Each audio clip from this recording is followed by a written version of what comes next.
Shalom.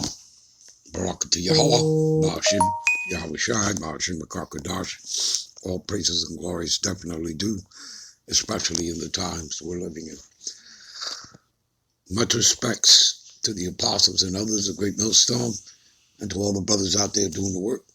I say Shalom. All right, I'm going to play a video clip here of creepy Joe Biden threatens Russia. All right. That's pretty much the title of the video. Biden threatens Russia with war. All right. So I'm going to play this short video clip, and then we're going to get into some scriptures. All right. So let's get to it. When I was with Mr. Putin, who has real trouble,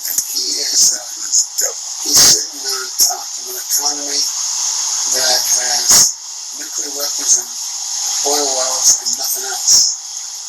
Nothing else. The economy is like the 8th smallest in the world, largest in the world.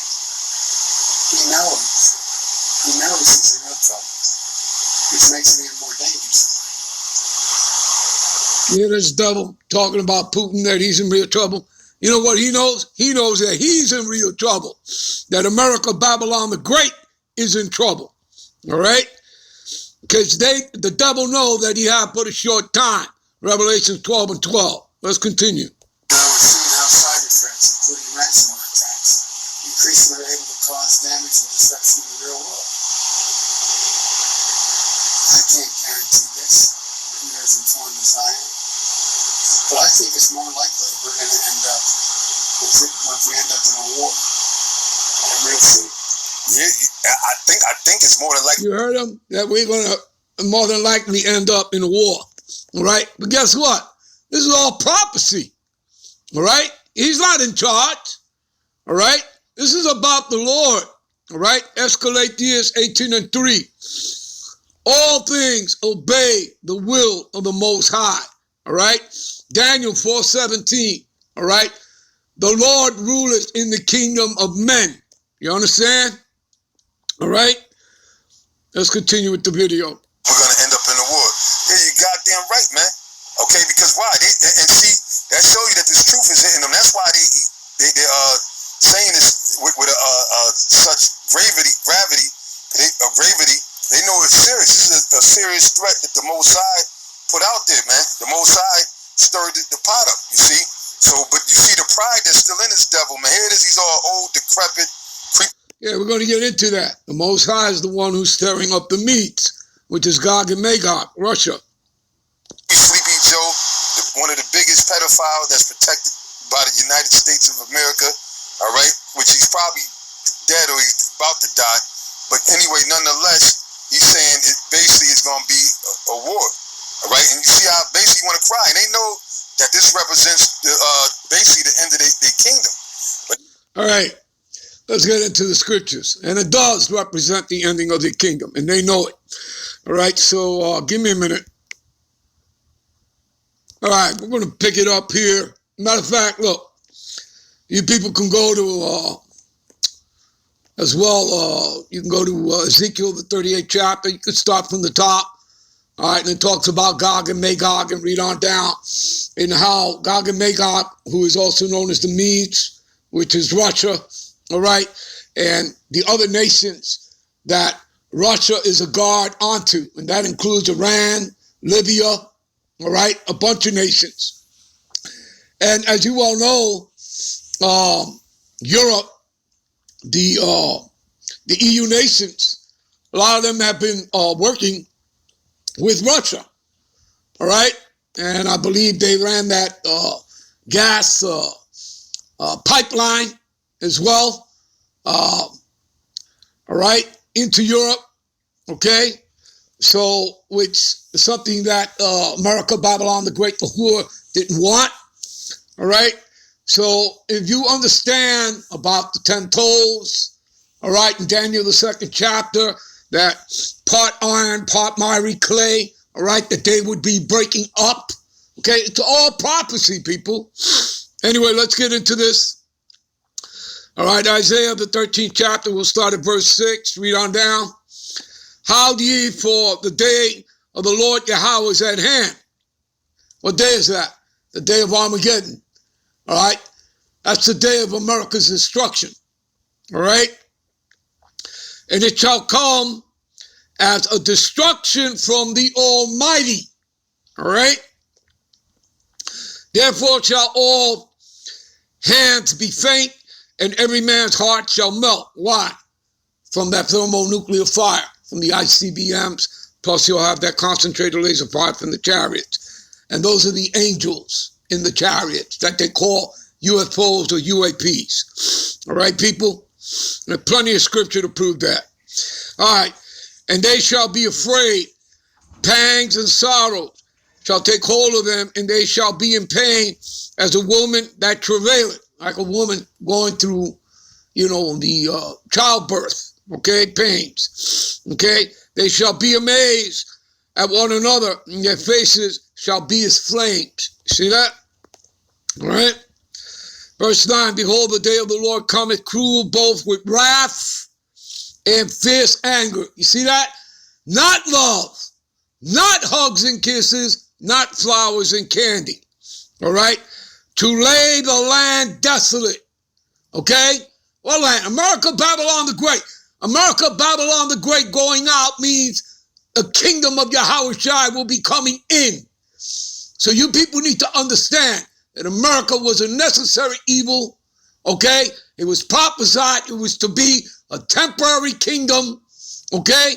As you read Revelations, the 20th chapter, that they would come back into power again. The dragon, the old serpent, which is the devil and Satan, talking about Esau, Edom, the Edomites, that nation of people who previously ruled, calling themselves the Greeks, and which was the third beast, and then morphing into the fourth and final beast, the Roman Empire. But after that, they were put down for 1,000 years, which it speaks about it there in the 20th chapter, and then they would come back into power during the Renaissance for a third and final time, for a short season, after the 1,000 years were up. Okay? And that would be the Renaissance, which means rebirth for the Edomites. And it took them a little over 100 years to take down the Moors, the Byzantine Empire. You understand, people? You people cannot go through the scriptures without understanding history. Okay? If you want to know about the mystery, you need to understand history. All right? All right, let's continue here. So again, behold, the day of the Lord cometh cruel, both with wrath and fierce anger. Again, not flowers and candy, not hugs and kisses, not love, all right, but wrath and fierce anger. To lay the land desolate, and he shall destroy the sinners thereof out of it. Who's the man of sin? The son of perdition. The violent and evil man, the wicked. Okay? Who is that? The same one who is the dragon, the old serpent, which is the devil and Satan. That's talking about Esau. Was not the earth given into the hands of the wicked? Job 9:24. Malachi 1:4 tells you who that is? Yeah. Esau. All right? Whom the Lord called the border of wickedness, because every nation, that's what they bring, wickedness. And that there are people, a nation, whom the Lord have indignation, which is righteous anger forever with them. Is not the Lord angry with the wicked every day? There you go. Moving on. All right, for the stars of heaven and the constellations thereof shall not give her their light, and the sun shall be darkened in his going forth, and the moon shall not cause her light to shine. Why is that? Thermonuclear fire, mushroom clouds, okay? The chariots, concentrated laser fire from the chariots. Do you understand, people? Right? It's a day of darkness and of gloominess, as you read in Joel, the 2nd chapter. All right, let's continue. For the stars of heaven, all right, I read that. Verse 11. And I will punish the world for their evil. See, the world was not the earth, the world in the oikoumene sense. given into the hand of the wicked? Yes, it was. For I will punish the world for their evil and the wicked for their iniquity. See? All right? So that was that talking about Esau. All right? And it all starts with America, Babylon the Great. All right? And I will cause the arrogancy, you see this, of the proud to cease. Nobody's more prouder than Esau, Edom. All right? And it talks about his pride, right? All throughout the scriptures, whether you're reading Habakkuk, the 2nd chapter, Obadiah is the first thing that should come to your mind. Verse 3 and 4, all right, which is just one chapter. Go to Obadiah, verse 3 and 4, and it talks about his pride. The pride of thy heart hath deceived thee, thou that dwellest in the clefts of the rock. You understand? All right? And that's where they come from. Okay, the clefts of the rock, whether you're talking about Mount Seir, which is known as Petra, which means rock, or you're talking about the Caucasus Mountains, where you get the name Caucasian from. All right, you look that word up, and it means cave dweller. And that's who they are. All right? And that's where they come from. All right. So, and I will cause the arrogancy of the proud to cease and will lay low the haughtiness of the terrible. I will make a man more precious than fine gold, even a man than the golden wedge of Ophir. Therefore, I will shake the heavens, and the earth shall remove out of her place in the wrath of the Lord, the host of armies, right? Yahweh, the host of armies, in the day of his fierce anger. All right?